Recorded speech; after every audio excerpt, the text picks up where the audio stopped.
Up next, it's a pleasure for me to introduce Maria Carpenter, who's the head of digital at Discovery Limited. Maria describes herself as someone who thrives in teams, who strive for excellence. She has oscillated between corporate work and her own business venture for the past 17 years. In her own consultancy company, Maria developed digital strategies for Liberty, Stanley, Alexander Forbes, Standard Bank. And in 2018, Maria made a bold move to return to the corporate world, where she joined Discovery as the head of digital channels. So Maria, you work in one of the most high performance and innovative businesses globally. You understand technology, but you also have a distinctive business hat on as well. And I'm going to ask you your favorite question. So now what? Over to you. Thanks very much, Roy. It's great to be here. Hi, everybody. And it's great to share your screen with my fellow panelists. So now what? One of my favorite questions. Back in 2018, I was very lucky to attend Mobile World Congress in Barcelona, and a very powerful keynote showed us this World Economic Forum quote: machines in the workplace will cause 75 million jobs to be displaced by 2022 and create 133 million new roles. So we tend to only focus on the top and forget about the bottom. But what happened in that in Mobile World Congress was all of these participants were all looking at each other and saying, well, what are the new roles? Give us the answers. Well, what are they? What should we be looking for? What should we be training our team? What can we plan for? And there were no answers. And at the time, I had just hired my first conversational designer.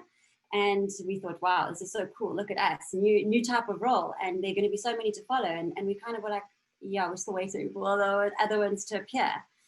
We realized that we couldn't use our old minds and our old ways of thinking to come up with new ways of doing things and new roles without knowing what the future held. We needed fresh perspectives and we needed new ways of doing things. Thank you, 2020, for the new perspectives and the new ways of doing things. As hard as 2020 has been for all of us, there have been a lot of gifts that have come out of this year. And here's just a few summaries, a few summarized bullet points on some of the ones that I could think of. And productivity and creativity increases when distractions are removed. Real-time, real-life problems emerge when distractions are removed. There's a big theme here about distractions being removed this year. And this is talking to traffic, coffee breaks, seeing your friends for coffee, having a chat about work and then going into something else. These are all fun ways of spending your days, but they can also lead to be distractions for the actual work that you need to get done and do. General moods are elevated when the workday starts at home. This one was really interesting. So we have this idea of time shortageness, and we're always worried about being in a rush, we've got to get somewhere.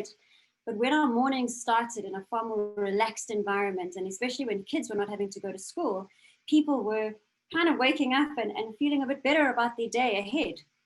Effective human connection requires planning. Very interesting. So now you can't just run into somebody in the corridor and have a quick chat and talk about something that came up in a meeting yesterday. You have to be deliberate. You have to plan for it. And you have to make sure you don't go to the other side of the scale where you have 16 meetings booked in your 8-hour day. And my favorite for the new perspectives of 2020, rise of the purpose-driven workforce. So my team, I've got about 200 people in my space, and in our department, we build digital channels, as Roy mentioned. So they're mostly under 40. 40-year-olds tend to be the old ones in the team. And these youngsters, they're absolutely incredible. And what they're looking at now is they're saying, okay, well, I want to feel happy. I want to feel blissful when I'm at work. I want to love what I'm doing and I want to add value. And tangibly, what's happened? They've asked for transfers to other countries. So luckily, Discovery have got a global footprint. They've asked for career changes. I've got a developer who wants to be a designer who wants to be a digital product owner, a BA who wants to be a data analyst. They are coming to us and they're really epitomizing these T-shaped skills that we've been trying to get for years. And one of the most profound statements that I keep hearing on an ongoing basis is, I never want to go back to the way things were. This is across industry. Big corporates, small SMEs, same sentiment. I never want to go back to the way things were. A great quote from Socrates. The secret of change is to focus all of your energy, not on fighting the old, but on building the new. And we've really been gifted this opportunity by 2020 where we don't have to fight the old ways of doing things. We've got a new, fresh opportunity. We can actually start from scratch. Not only that, but we are able to do that together. So employer, employees, even employees' families, we can now define this new way of working and this new way of reaching success for this purpose-driven organization, the purpose-driven employees.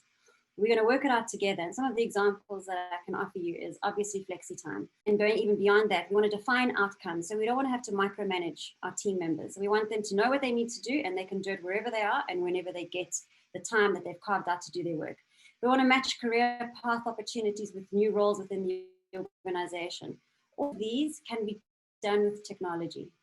So previously we were talking about technology enabling business strategy. Now we're given this opportunity, technology enabling the purpose-driven workforce.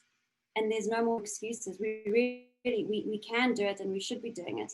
The training programs for skills required in the future. IBM was doing this in 2018. They were offering an academy for staff. They actually opened it up around the world. They made it free for anybody. You can go onto their website and you can get accredited on different courses that they're offering. So why would an organization want to do it? It sounds like it's all about the employee.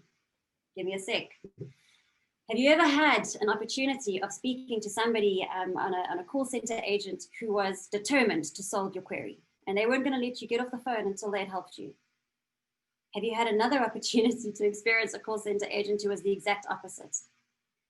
And therein is the example of what this means for the corporates. When we have organizations and we have filled with people who love what they're doing and they put their love into what they're doing, your customers are going to have products built for them, and they will have their queries solved for them in ways that are not comparable to your competitors. And it'll be something that's so intangible, and this is what's going to be differentiating organizations, the ability to really get service design right. And front office, back office, happy employee means happy customer.